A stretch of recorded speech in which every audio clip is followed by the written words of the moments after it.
Hello, this is Sam from Sound on Sound magazine. I'm at the NAMM show in Anaheim, California. I'm with Seth from Rad Distribution. Thank you. Seth?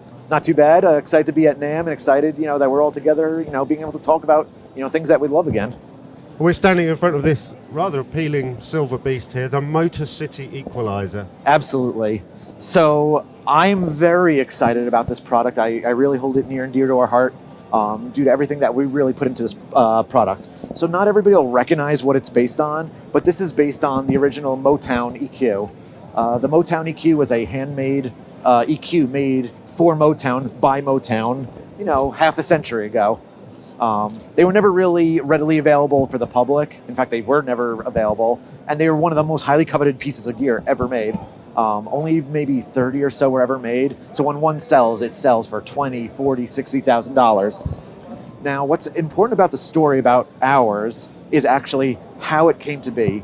So we're really close with mixer Michael Brower as Blackline Audio, and he brought his to me to give it some TLC and keep it in running condition. So I had it open, I was working on it, and I remembered that Peter at Heritage Audio has been wanting to get his hands on a Motorcity for years, a Motown for years. So we said, hey, Peter, you will not believe what we got. And what happened was, he says, hang on to it, I'm coming to America. I want to see it, I want to test it.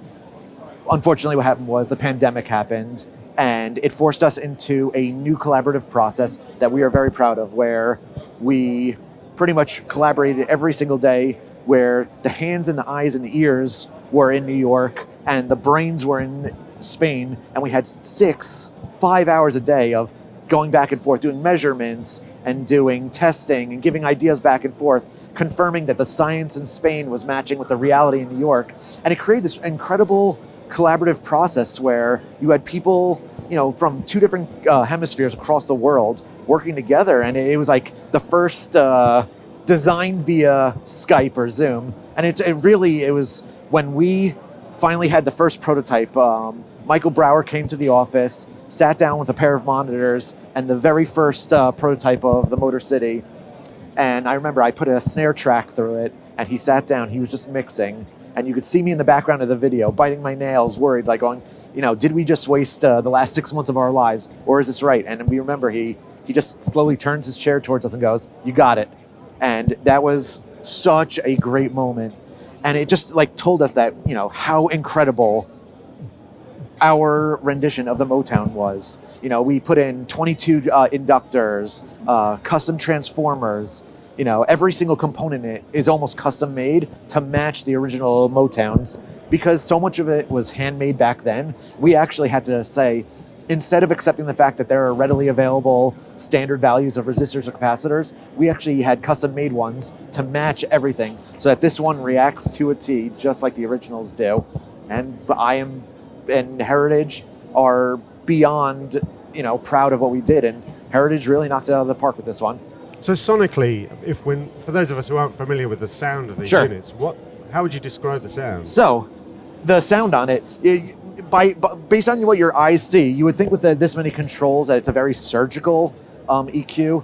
I actually find that that's not the case. The Q on it's wide enough on every control that it's actually an incredibly broad paintbrush of a sound. In that, you could turn one knob and turn another knob another way. The two bands actually majorly affect each other. And just got this really glued together, thick sound.